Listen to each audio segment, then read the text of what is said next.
My name is Alex. I'm 22 now, but this story really begins on the day I turned 18. That's the day my parents, Richard and Margaret, gave me a car that they had to have known was a death trap. That car was supposed to be my first taste of freedom, but it felt more like a goodbye they weren't brave enough to say to my face. Before I get into the whole story, how that piece of junk metal led to a family implosion and how my parents ended up losing both of their sons, do me a small favor. Let me know where you're watching from in the comments below. It really helps to feel like I'm talking to people, not just a camera lens. It means a lot. Okay, so, the car. It was a 1998 Subaru Legacy. The color was officially white, but it was that aged, tired white that was starting to yellow like an old photograph. The paint was peeling in angry-looking flakes around the wheel wells, and the inside smelled like a sad combination of stale cigarette smoke and the cheap, pine tree air freshener someone had jammed into the vent, hoping it would cover up 2 decades of neglect. Didn't. My parents drove me out to this place on the industrial edge of town. The sign, swinging on one hinge, read "Cash and Go Clunkers." It was less of a dealership and more of a graveyard for cars. Every vehicle there looked exhausted, like it was just waiting to be put out of its misery. My dad, Richard, pointed a thumb at the Subaru. "There she is," he said. His tone wasn't proud. It was the tone you use when you're pointing out a chore you've just completed. "All yours. Now you can get to that part-time job without me or your mother having to chauffeur you around." The word chauffeur dripped with resentment. I walked over to it, running a hand over the hood. Felt gritty, like sand under my fingertips. The dealer, a man with a thin, greasy ponytail and a smile that was all teeth and no warmth, sidled up to us. "She's got character," he said, which is car dealer code for "she's falling apart." He then mentioned their standard pre-purchase safety inspection. For a vehicle of this vintage, I always recommend it. Just $200.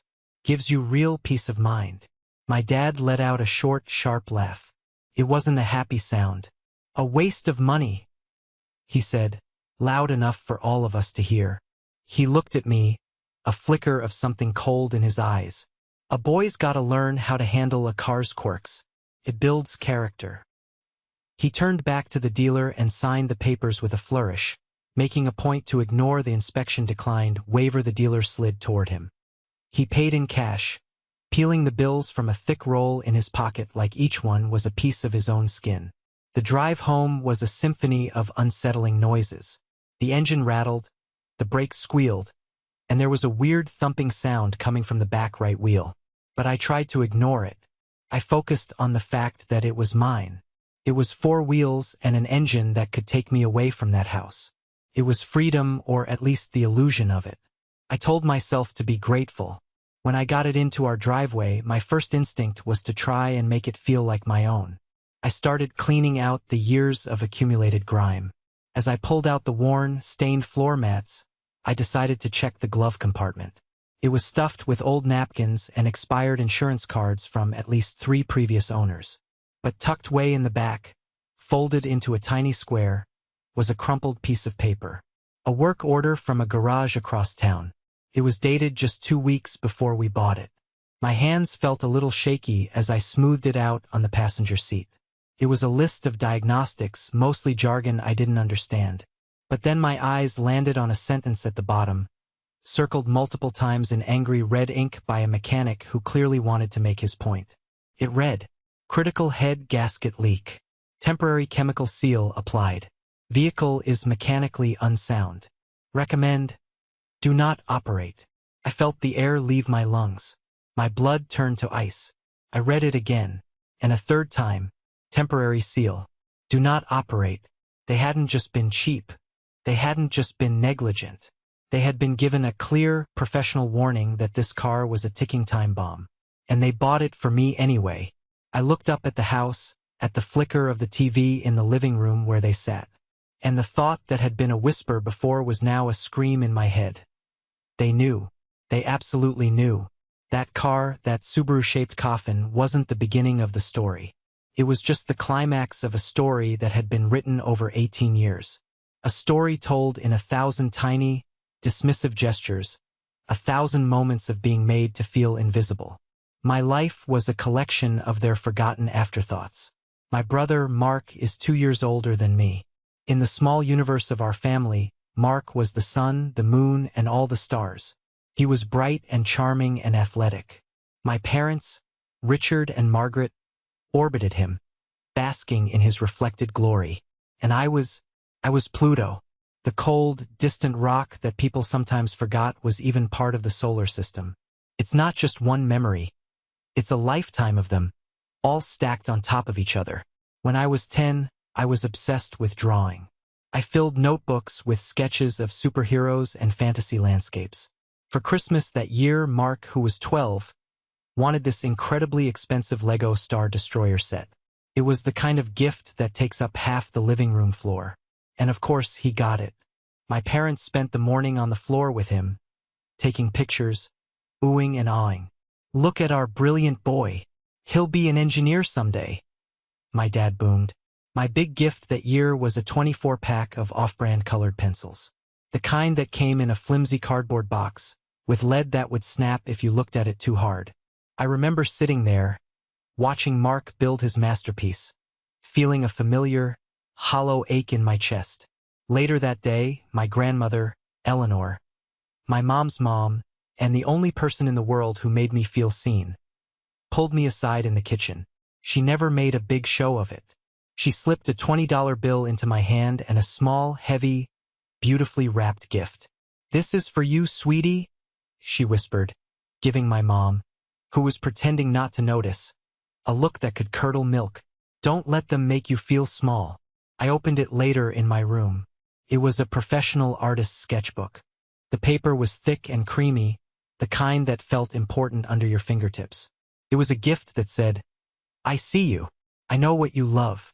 What you do matters." That sketchbook became my most prized possession. It was a constant pattern. Mark wanted piano lessons, and a brand new keyboard appeared in the living room. I mentioned wanting to learn guitar, and my dad told me to find a hobby that doesn't make so much noise and cost so much money. When Mark made the varsity basketball team, he got top-of-the-line Nikes. When I joined the track team, I was given his old, worn-out running shoes from the year before, the soles so smooth they were a liability on the track. "They're barely used," my mom had said, completely ignoring the holes forming near the toes. I learned to cope by making myself smaller. I learned that asking for things only led to disappointment. But around 15, a new feeling started to take root. Defiance. It was a quiet rebellion. I started doing yard work for all our neighbors. Mowing lawns, shoveling driveways, weeding gardens. Mrs. Rose, the sweet old lady next door, paid me $20 every Saturday to help with her prize-winning roses. My parents were pleased. They thought I was finally showing some initiative, earning money for video games or movies. They had no idea. Every single dollar, every crumpled 5 and 10, went straight into a secret bank account I'd opened without their knowledge. I nicknamed it the escape fund. Watching that balance grow, even by small amounts, was the only thing that gave me hope. It was a tangible measure of how close I was to getting out. Each dollar was a brick in the wall I was building between my present and my future. The starkest display of this disparity always came on our birthdays. Mark's 18th was a full-blown production. My parents rented a huge marquee for the backyard. They hired a DJ who played all the current hits. My mom, who usually considered cooking a major inconvenience, spent 2 whole days in the kitchen, baking a magnificent, multi-layered chocolate cake that looked like it came from a professional bakery. The backyard was filled with dozens of Mark's friends, teammates, and our entire extended family. The grand finale was, of course, the gift. My dad made a big speech about responsibility and manhood before leading everyone to the driveway. There sat a 20-year-old Lexus LS 400, but it was pristine. It gleamed under the evening sky. My dad had apparently spent weeks searching for it, a one-owner, low-mileage gem. He stood there with his arms slung proudly around Mark's shoulders. "Only the best for my boy," he declared to the applauding crowd. "A reliable car for a reliable son." 2 years later, my 18th birthday rolled around. The contrast was brutal. There was no party in the backyard. My celebration consisted of my grandparents, my aunt and uncle, and a few other relatives sitting awkwardly in our living room. My mom had picked up a generic sheet cake from the local supermarket on her way home from work. It had that waxy, overly sweet frosting and happy birthday written in clumsy blue gel. Music came from my dad's old cassette player, crackling out tunes from the 80s. The gift-giving was short. My Aunt Linda and Uncle Mike gave me a very generous check, pointedly telling me it was for my college and future fund. My grandma gave me a brand new laptop for my studies. From my parents, there was nothing. Not a card. Not a happy birthday, son. Just a heavy, suffocating silence. It was Grandma Eleanor who finally shattered it. After I had blown out the 18 candles on the sad little cake, she stood up. Her hands were trembling with a rage she could no longer contain. "Richard, Margaret, have you no shame?" she said, her voice quiet but cutting through the room like a knife. "Are you even watching? Look at this boy. He gets straight A's. He volunteers at the animal shelter. He spends his weekends helping our neighbors. And this is how you celebrate him? This is what 18 years of his life means to you." My mom's face went white. "Eleanor, this is neither the time nor the place." "It is exactly the time and the place." My Aunt Linda, my dad's own sister, shot back, her voice shaking. "We have all sat by and watched this disgusting favoritism for 18 years, and frankly, we're sick of it. It's cruel."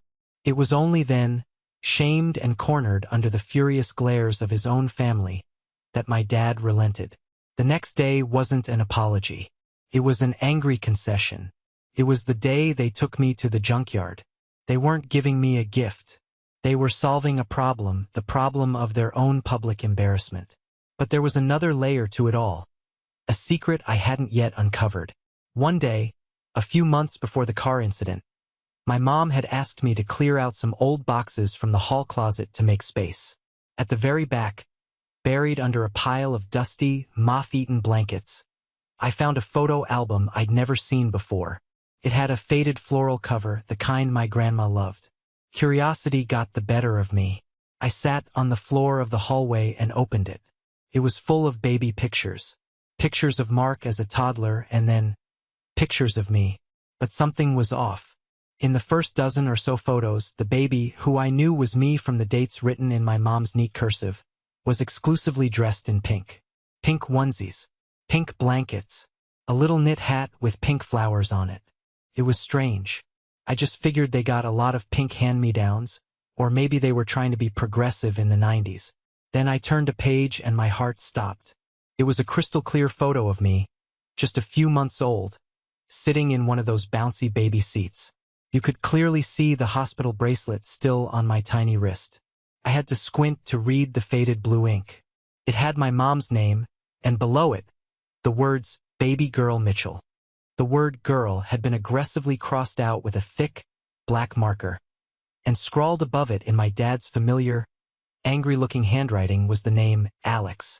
A wave of dizziness washed over me. It felt like the floor had dropped out from under me. Baby Girl Mitchell. I flipped through the rest of the album. The pink outfits vanished abruptly after about the 6-month mark, replaced by the drab blues, grays, and Mark's hand-me-downs that I was used to. But those first few images, that crossed-out word, they burned themselves into my brain. I carefully placed the album back where I found it, my mind racing. It was a secret, a huge, fundamental secret in a house that was already built on them. I didn't know what it meant yet, not really. But it was another heavy stone on the scale, another powerful reason to keep feeding my escape fund. I wasn't just escaping neglect anymore. I was escaping a history that felt like a lie. The Honda Civic became my chariot of liberation. It was reliable. It was safe. It was everything the Subaru wasn't. And every time I turned the key, I felt a quiet sense of satisfaction. It was a constant, tangible reminder that I had fought back and won. My focus narrowed to a single, burning point on the horizon. Getting out. I channeled all my energy into my schoolwork, my job with Mr. Harris, and my college applications. My escape fund was officially rebranded in my mind as my College and Independence Fund. The acceptance letters began to trickle in. A few from state schools, a couple from private liberal arts colleges. Then the big one arrived. A thick envelope from a top-tier university a few states away, far enough to be a real escape. I tore it open with trembling hands. Not only had I gotten in, but they were offering me a 50% academic scholarship based on my grades and essays. It was more than I had ever dared to dream of. It was a validation of every late night studying, every weekend spent working. I was ecstatic. I sprinted into the living room, waving the letter like a winning lottery ticket. I got in. I got in. I got a 50% scholarship. My mom took the letter from my hand, her expression unreadable.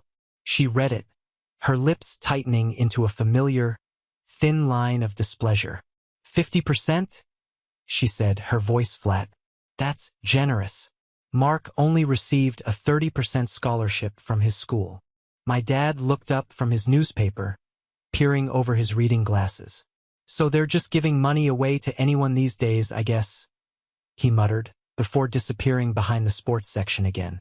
The joy inside me deflated like a popped balloon, replaced by a cold, familiar ache. It wasn't enough that I had succeeded. My success was immediately measured against Mark's and found wanting. It was like my winning somehow diminished his own accomplishments in their eyes. The message was clear. There was only room for one star in their sky. It was my grandma Eleanor who finally gave me the missing piece, the cipher to decode their strange, cruel behavior. She came over a few days later, using the excuse of congratulating me to get some time alone with me. She waited until my parents were out running errands. We sat at the kitchen table, a place of so many silent, lonely meals for me. She poured us both iced tea. "Alex," she began, her voice gentle but firm. "You're a man now. You're leaving this nest, and thank God for that. Before you go, you deserve to know the whole truth. You deserve to understand why they are the way they are." I thought she was going to rehash the car incident or their general favoritism. But she took a deep breath and took me back to the day I was born. "Before you came along," she said, her eyes looking at a point on the wall back in time, "your parents were absolutely convinced they were having a girl. Your mother was so certain that she refused to have an ultrasound. She said she just knew. It was an obsession. They had a name picked out, Emma. They had decorated the nursery in shades of pink and pale yellow. Your mother had spent months buying dresses, little patent leather shoes, dolls with long blonde hair. An entire life, waiting for a daughter named Emma. A jolt went through me. The pink blankets, the crossed-out hospital bracelet. Baby girl Mitchell. My grandma saw the understanding dawn on my face. I was in the delivery room," she continued, her voice dropping to a near whisper, "when the doctor held you up and announced, 'It's a healthy, beautiful boy.' Alex, the joy just drained out of that room. Your father's face, it just fell, crumbled. And your mother," she turned her face to the wall and started to cry. But they weren't tears of joy. I saw you, this perfect little baby, and all they could see was the daughter they didn't get. My throat felt thick. I couldn't speak. "It got worse," she said, her voice laced with an old anger. "For the first 6 months of your life, she tried to pretend. She'd call you Emma, when she thought no one was listening. She dressed you in the pink clothes she'd bought for her. I had to threaten them, Alex. I told them I would hire a lawyer and sue them for custody on the grounds of emotional abuse. I told them they were damaging you before you even had a chance. Your father finally put a stop to it, but it wasn't out of a change of heart. It was out of fear of what the family and neighbors would think. So they stopped calling you Emma. They packed away the pink clothes, but they never really started seeing you as Alex. You were, and in their minds you always will be, their great disappointment. Every confusing moment of my life suddenly snapped into sharp, painful focus. The neglect, the resentment of my successes, the constant, unflattering comparisons to Mark. I wasn't their less favored son. I was the ghost of the daughter they never had. I was a living reminder of their dashed dreams. A week later, my phone rang. The caller ID said, "Mark." We hadn't spoken much since he'd left for college. Our conversations were usually stilted, full of awkward silences. I answered, expecting him to ask for money or for me to pass on a message. "Hey," he said. His voice was strained, unfamiliar. "You got a minute? I guess," I said, my guard immediately up.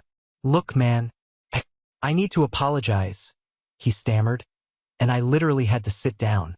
An apology from Mark was about as likely as a blizzard in July. I stumbled across your account on Reddit. The one where you talk about them. About everything. I was completely speechless. That account was my anonymous pressure release valve, the only place I felt safe to tell the truth. "I am so sorry, Alex," he said, and his voice cracked with genuine emotion. "I was so busy enjoying being the golden child that I never stopped to see what it was costing you. I was selfish and I was blind, and I let it happen. It's fine," I mumbled, not knowing what else to say. "No, it's not fine," he insisted, his voice rising with passion. "And the crazy thing is, I'm only just starting to see it now, because they're doing it to me, too. It's not neglect with me. It's the opposite, the suffocation. And now they've turned their sights on my girlfriend, Emma." The irony of her name was so thick I could barely breathe. He told me everything. How my parents hated Emma because her family wasn't wealthy. Because she was studying to be a nurse, not a doctor. Because she was distracting Mark from his glorious destiny. "Mom calls her constantly," Mark said, his voice seething with an anger I'd never heard from him before. "She badgers her with invasive questions about her family, her finances. Last week, she tried to get me to sign a prenuptial agreement. A prenup. We're not even engaged. Then she called Emma directly and offered her $5,000 to break up with me and not ruin my future. It was the same poison, just a different flavor. Control. Manipulation. A desperate need to orchestrate our lives. They couldn't stand the thought of us being happy on our own terms." "I get it now," Mark said, his voice quiet again. "I finally get it. All those years, I thought you were just moody and quiet. But you were surviving. You weren't the problem, Alex. They were. They are." That single phone call was a tectonic shift. For the first time in my life, I didn't feel like I was fighting this war alone. I finally had an ally. I had my brother back. The immediate aftermath of that confrontation wasn't an explosion. It was a quiet, seismic shift, the kind that reroutes rivers and changes landscapes forever. It was a social death, played out in real time under the elegant chandeliers of the country club. After I laid out our terms and Mark delivered his verbal coup de grace, my mother's sobbing was the only sound in the cavernous hall. Then, something profound and unrehearsed happened. My Aunt Linda, who had been watching from a nearby table with tears in her own eyes, stood up and walked over to us. She didn't say a word. She simply put one hand on my shoulder and one hand on Mark's, and stood with us, facing our parents. A human shield. A declaration. A moment later, Uncle Mike and Aunt Sarah did the same. They left their table and came to stand with us, forming a small, protective circle. My Grandpa Robert, a man of immense dignity and few words, walked over. He looked at my father with an expression of deep, weary disappointment. Then he looked at me and squeezed my arm. His grip was firm, his message clear. "You did the right thing." One by one, cousins and other family members began to move. They didn't rush over. They simply, quietly, came to our side of the room. They came to ask Mark about his new job. They came to ask me about college.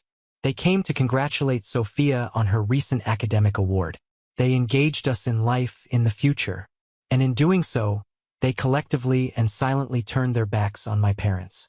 Richard and Margaret were left sitting at their large, round table utterly alone. They had become islands of their own making. The party resumed around them, but they were no longer a part of it. Guests would navigate the room, taking wide berths around their table, their eyes studiously avoiding contact, as if our parents were a tragic accident on the side of the road. The power structure of our entire family, a structure that had been rigid for decades, had been completely redrawn. They were no longer the feared and respected heads of the family. They were ghosts at the feast. It wasn't a punishment we had orchestrated. It was simply the natural consequence of a debt of cruelty that had finally come due. Mark and I didn't stay much longer. We had accomplished what we came to do. We found our grandparents, who were talking quietly by the fireplace. They both hugged us, long and hard. "I am so proud of you boys," Grandma Eleanor whispered, her voice choked with emotion. "You did what I was never brave enough to do. You stood up to them." We walked out of that country club side by side and into the cool, cleansing night air. The parking lot was quiet, a stark contrast to the emotional battlefield we had just left. For a long moment, we just stood there, breathing in the scent of cut grass and freedom. "Thank you," Mark said finally, breaking the silence. He turned to me, his expression one I had never seen on his face before. A mixture of awe, relief, and deep respect. "For everything. You didn't just save yourself tonight. You freed us both." I managed a small smile. "No," I said, the truth of it settling into my bones. "We freed ourselves. Together." He clapped me hard on the shoulder, a gesture of true brotherhood. In that moment, we weren't the golden child and the scapegoat anymore. We were just Alex and Mark, two survivors who had finally found their way back to each other. The drive home with Sophia was mostly silent, but it was a comfortable, peaceful silence. She let me process the enormity of what had just happened. As we pulled into the parking lot of my cheap college apartment, she finally asked, "So, how do you feel?" I thought for a moment. "Empty," I said, and she looked concerned until I continued. "But it's a good kind of empty. You know, like when you finally clear all the junk and clutter out of a room. It's empty, but it's full of potential. You can finally breathe. You can decide what you want to put in it." She smiled, her warm, beautiful smile. "That," she said, "is the best kind of empty there is." The reverberations of that night continued for weeks. I heard through the family grapevine, mostly from a very pleased Aunt Linda, that my father had tried to do damage control. He had called his brother, Mike, the next day, launching into a tirade about how we had disrespected him, humiliated him in public. Uncle Mike, God bless him, had shut it down immediately. "Disrespected you, Richard?" he had said, his voice cold as stone. "You're lucky they didn't file a police report over that car. You're lucky they're willing to even speak your name after what you put them through. You have two choices. You can humble yourself, get some therapy, and accept the very reasonable terms your sons have laid out. Or you can get used to being very, very lonely. The choice is yours. Don't call me again until you've made it." My dad didn't call him again. My mother, true to form, tried a different tactic. Emotional warfare. She sent Mark and me long, manipulative emails filled with talk of her sacrifices, her undying love, her broken heart. She even tried to bring up the possibility of a divorce, blaming my father for everything to try and split our sympathies. It was a transparent, desperate ploy. Mark and I had already agreed on our strategy. We didn't reply. We didn't engage. We had built our fortress and raised the drawbridge. We had set our boundaries clear as day. The next move was theirs, and it had to be an act of genuine change, not just another volley in a war they had already lost. They never made that move. They chose to wrap themselves in their anger and self-pity like a shroud. They had been given a clear, well-lit path to reconciliation, and they chose to remain in the dark. In the end, they couldn't let go of the one thing they valued more than their own children: the need to be right. And right was all they had left. So that brings us pretty much to today. I'm 22. My company, Mitchell Harris Technologies, just signed its biggest client. Sophia and I are talking about buying a house. Mark and Emma are expecting their first child, a girl. And in a move that made our entire family weep, they announced they're going to name her Eleanor. Our found family, the one we built from the ashes of the old one, is closer and stronger than ever. Life is good. It's not perfect, it's not always easy, but it's genuinely, authentically good. A few nights ago, Sophia and I were decompressing on the couch after a long week. We were just sitting in comfortable silence, watching the city lights flicker outside our window. Out of the blue, she turned to me and asked, "Do you ever think about truly forgiving them? Like, picking up the phone, I didn't have to pause and think about it. The answer was already settled in my heart. I already have, I said quietly. She looked at me, a little surprised. You have? You've never said that before. I turned to face her, taking her hands in mine. They felt warm and real. It's not the kind of forgiveness they're looking for, I explained, trying to find the right words. It's not me calling them up and saying, it's all okay, let's forget it ever happened, because it's not okay, and I will never, ever forget it. Forgetting would be a betrayal of that kid who thought he was worthless. I took a breath, trying to articulate the shift that had happened inside me. My forgiveness, it isn't a gift I'm giving to them. It's a gift I'm finally giving to myself. For so many years, the anger and the hurt I felt towards them took up so much real estate in my head. It was this heavy, toxic weight I carried everywhere I went. Colored everything. Forgiving them, for me, simply meant putting that weight down. It meant accepting that they are who they are, and that I am powerless to change them. It meant deciding, consciously, that I was no longer going to let their failures and their bitterness define my happiness or my future. I looked around our apartment, at the life we were building, at her face, which was my home. My forgiveness is me choosing this. Choosing you. Choosing my brother and my new niece. Choosing my own peace of mind. It really has nothing to do with them anymore. They're just irrelevant to my happiness now. She leaned over and kissed me. A long, sweet kiss.